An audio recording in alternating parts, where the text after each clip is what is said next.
3 minus 1/3। तो इससे पहले मैं एक छोटी सी कविता भिन्न के ऊपर बोलना चाहती हूँ। तीन तरह के भिन्न बताते, तीन तरह के भिन्न बताते, सम विषम मिश्रित कहलाते, सम विषम मिश्रित कहलाते।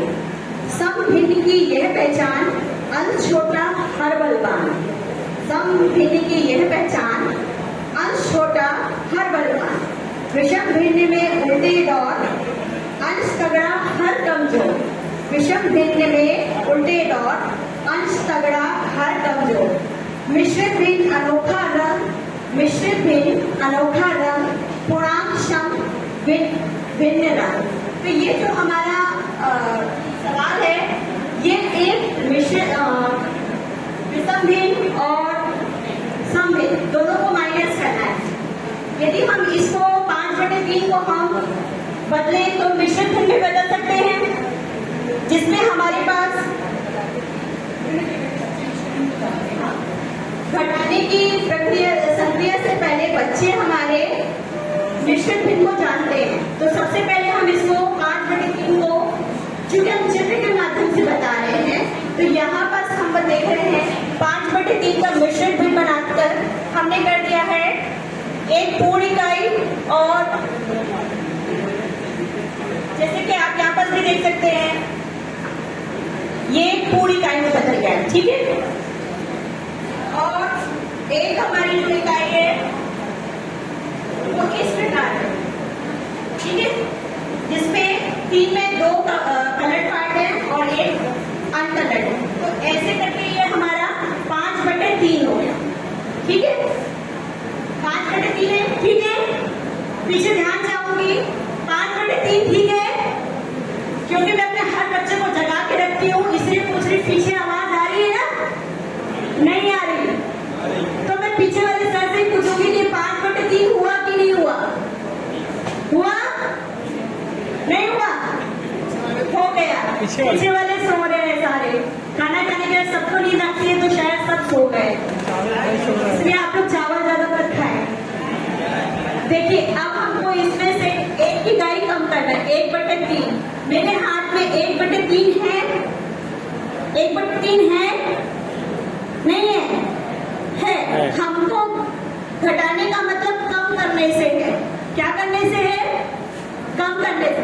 हमने क्या किया, इसे फोल्ड करके 1 कर दिया और इसमें से इसको 1 कम कर दिया, दिख रहा है?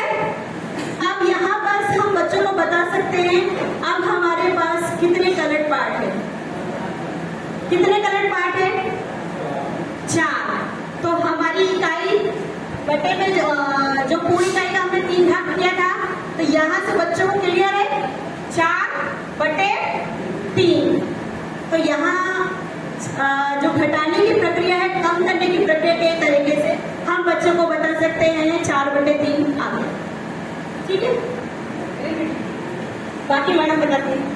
यहाँ पर थोड़ा सा ध्यान देंगे, जब हमने इससे पहले जो 2 प्रेजेंटेशन हुआ था, उसमें हमने देखा था कि हमने 2 पार्ट में करके बताया था। इसमें हमने बराबर 3 पार्ट में रखा है। जैसे जब हमने यहाँ पे बात कही, ये जैसे हमने 3/3 की बात कही, तो ये हमने 3/3 किया। जब हमने 3/3 की हमने बात कही, बच्चों को ये दिख रहा है 3/3। दूसरा हमने 2/3 कहा, तो ये 3 का 2 हिस्सा हमने ले लिया, एक हमने फोल्ड कर दिया। अब ये क्या हो रहा है, ये दोनों आपस में जुड़ रहे हैं, आप लोग देख रहे हैं जुड़ रहे हैं, तो हमने इन दोनों को जोड़ दिया। तो ये हमारा कितना बन गया? 5/3। यहाँ पे क्लियर है? ये दोनों को हमने जोड़ के दिखा दिया। अब एक हिस्सा हमने फिर यहाँ पे निकाला, ये जो तीसरा का है, इसका 1/3। पर ये 1/3 को क्या हो रहा है, इसमें जोड़ना नहीं है हमको, इस 1/3 को घटाना है। घटाना मतलब किसी भी चीज को वापस निकालना या कम करना। तो हमारा ये 5/3 तो दिख गया, फिर ये तीसरा हिस्सा हमने एक हिस्सा इससे निकाल दिया, तो ये हमारा बटा 4/3 हिस्सा है, ये हमारा शेष रह गया। तो यदि हम इस कॉन्सेप्ट से बच्चों को माइनस सिखाते हैं, सबसे पहले भिन्न को हमने मिश्र भिन्न में बदला, तो जब हमको बच्चों को 3 दिखाना है, तो हम यहाँ पे बच्चों को 3 ही दिखाएंगे। यदि हम 3 की जगह 2 दिखाते हैं, डायरेक्ट भी इसको एक फोल्ड कर सकते थे, पर डायरेक्ट फोल्ड करेंगे तो बच्चे कहीं ना कहीं कंफ्यूज हो जाएंगे। तो ये हमने तीसरा पार्ट भी दिखाया और इसमें से एक को निकाल दिया। 4/3। क्वेश्चन